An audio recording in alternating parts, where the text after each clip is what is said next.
Using the time machine we invented last year, built from a Kenmore Easy Bake Oven and a Radio Shack TRS-80 computer from the 1970s, our new Scandal Sheet co-host, Anuradha, has been transported to Plymouth, Massachusetts colony in November 1621, the day of the very first Thanksgiving. She will give our audience a first-hand account of the event. What the heck? I'm in Cape Cod in November? Thad, you promised me I could do this podcast in my pajamas. I did make that promise, and aren't you in your pajamas? Yes, but I thought in my pajamas and in my warm apartment, not Plymouth, Massachusetts, and outside. It's like 50 degrees out here, and I'm freezing to death. Okay, stop your whining. Look, get one of these Pilgrims to give you his coat. It'll be fine. I can bring you back to your apartment in Pennsylvania with just a push of a button. Just get a few interviews. A few interviews? Exactly. By the way, do you have Baby Yoda jammies? You know what? Stop. I like Star Wars, okay? I do too, but Baby Yoda jammies? I'm into Baby Yoda. He's cute. So sue me. Can we take this offline, please? Sure. Just saying, kind of weird for someone who isn't 6 years old. Oh, look! That's Governor William Bradford coming down the road. He's the leader of the Plymouth Colony. Governor Bradford, may I speak to you a moment? Certainly, young lady. My God, you must be freezing in that outfit. Here, please take my coat. Thank you. By the way, are those Baby Yoda pajamas? Oh my God, not you two. I'm just saying, an adult woman in child's clothing. Can we just get on with the interview? The interview? Yes, this is for a podcast in 2023. Ah, yes, podcasts. Yes, they will become prominent 380 years from now. Is that true? Correct. But unless anyone here has a cell phone, no one will hear it, so you can be frank. Oh, good. So today is the first Thanksgiving?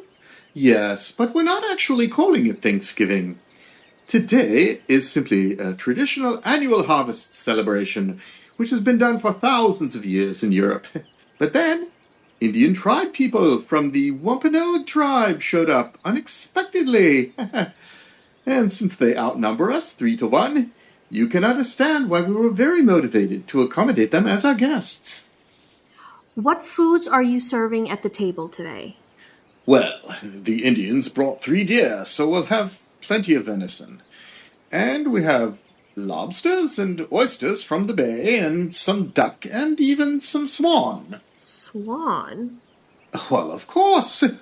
Swan is actually less fatty than duck, so we like it much better. And it actually tastes a lot like chicken. Well, in the 21st century, where I come from, most people eat turkey on Thanksgiving. Is that so? Interesting. Wild turkey is native to this continent and not Europe.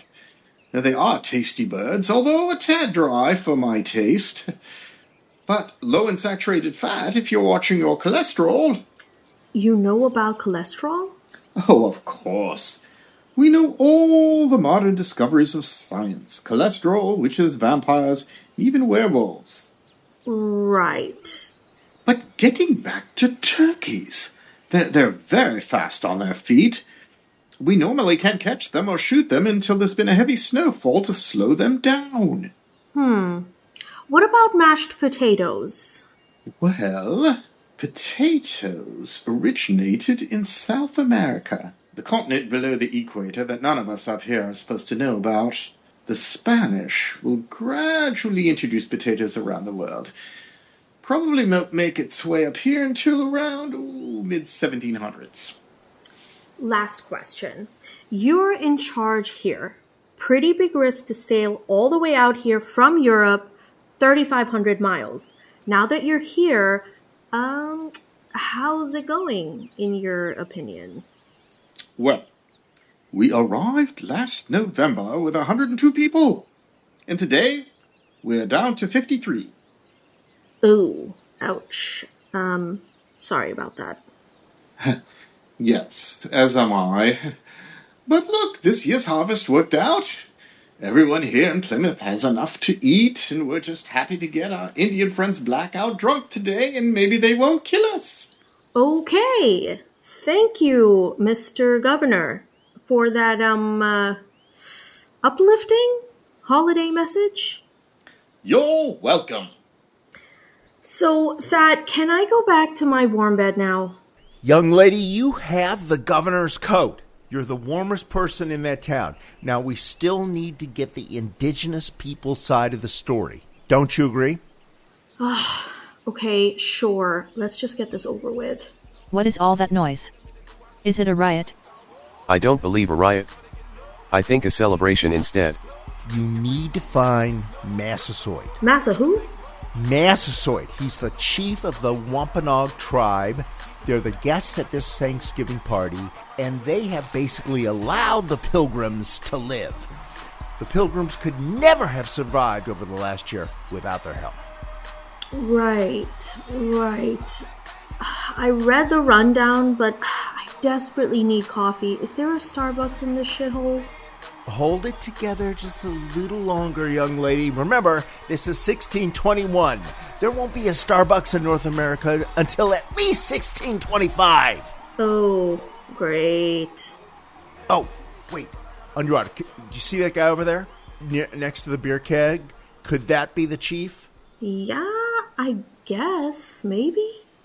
Right, he's the only guy with a headdress out of everyone. So come on. Don't be sore with me. Go over there. Okay, shut up. What do we need to do with this dude? He looks like he's sparking a joint or something. Oh, this Amsterdam weed is really, really good. You Pilgrim guys can stay as long as you want, as long as you have more of this. Are you Chief Massasoit, sir? Head of the Wampanoag tribe? At the moment, I'm not entirely sure, but I suppose. My name is Anuradha, and I want to interview you for the Scandal Sheet podcast in the 21st century. What? 21st century? Really? Bob, are you there, Bob? Yes, my chief. Hey, Bob, what century are we in now? According to these European immigrants, we're in the 17th century. They say the year today is 1621. Is that so? And what do you wish to ask me, young lady? But before we get started, I have to ask, are you actually wearing Baby Yoda pajamas? Oh my god. You too? I was just wondering. I like Star Wars, so shut up. Please relax. It was merely a question. Ask your questions. Why did you let these pilgrim colonists live? You outnumber them 100 to 1. Why not kill them? Aren't they invaders to your land? Invaders? Yes, perhaps, but perhaps friends as well. How could we know for sure? What do you mean? I don't understand. You, young one in the Baby Yoda jammies, you would have killed them all if you were in my shoes? I might have. Ah, you are a wise one then. So yes, we outnumbered them. But they had guns and cannons, so killing all of them would be possible, but not so easy. Many of my people would have died. Also, we saw the giant ship they came here on. Clearly, there were many others behind him. Additionally, you may have noticed that we are currently a stone wood age culture. The gifts of the Europeans we couldn't begin to imagine. Metal, pots, hammers, saws, nails, miles of manufactured textile fabric. I guess I understand that. Look, I just want to get back to my warm bed in the 21st century. Yes, of course. But you have to know that sooner or later, these Europeans will overwhelm you and your people on this continent. Of course they will. But That is many, many years in the future. So much will happen in the future that I cannot predict. You say you are from the 21st century, and I do not know what will happen, and I don't want to know. Okay. Today, here in what the English call the year 1621, we celebrate our friendship and our partnership with the English and against our enemies. So, we drink, we eat, and we play games. True crime. Sex. Political conspiracy. Celebrity gossip. Murder. UFOs. Crooked officials. The occult. Assassination. Courtroom drama. Rape. Corporate scams. Scandal sheets. It is October 12, 1492. Christopher Columbus's first expedition makes their first landfall in the Western Hemisphere with 3 ships, on a small island in the Bahama archipelago, called by the natives, Guanahani. 2 members of the Lucayan tribe watch from a safe distance, concealed by foliage. What follows is a precisely and historically accurate transcription from 500-year-old records, translated here for the convenience of our English-speaking audience. Dude, those are really big. Yeah, and there's 3 of those boats. Ever seen anything like this before? Nope. Look, sure, big boats. But how many guys do they have in there? 60 or 70? Probably about 100. Okay, fine, 100. We still outnumber them 1,000 to 1. I say we canoe all our warriors out there and slit all their throats. Oh, look at that. I wonder if they're sending us a message. You still want to send all our people out there to attack Ellie? Maybe not. But look, old guy, you need to man up on this one. Wait, look. Their main guy is wading through the surf, right into the shore. He must be their sachem or something. This is Captain Christopher Columbus himself. What's that cloth thing on a pole in his hand? I think they call it a flag. I totally dig his threads, though. So shiny. Thank you, Lord, for your protection in this long and perilous journey. With your holy guidance, I have discovered the new world! Wait, discovered?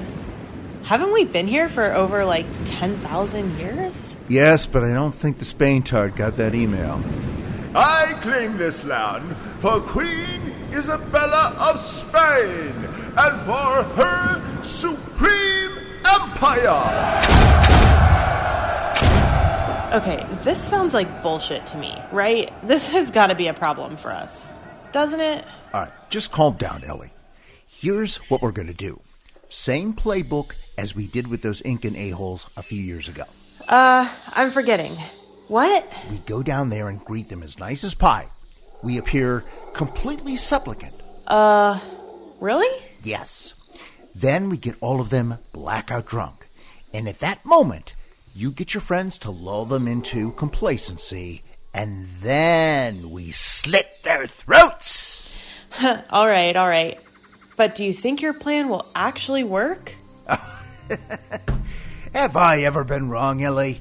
You actually think these morons in pantaloons are going to take over 100 million indigenous people spread across 2 continents they never even knew existed? Yeah, I guess you're right.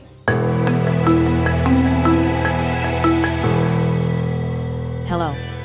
My name is Bernice, the principal AI engine for this podcast. All of us at Scandal Sheet wish our listeners a wonderful Thanksgiving. If you can score some Amsterdam weed for the holiday, that would be a plus. We want to thank our CEO host Anuradha for her great work today. When she actually hears how this episode turned out, we hope she won't quit the job. We also thank our music composer and actor, John Hoekstra, who voiced both Governor Bradford and Chief Massasoit of the Wampanoag tribe. In the tradition of Marlon Brando, Al Pacino, and Robert De Niro, John is a method actor, so we sent him some Amsterdam cannabis to smoke for his performance in the pod, which may have been a large mistake. We hope he can be eventually revived. Have a great holiday. Copyright 2023, Thad Helsley Media LLC. All rights reserved.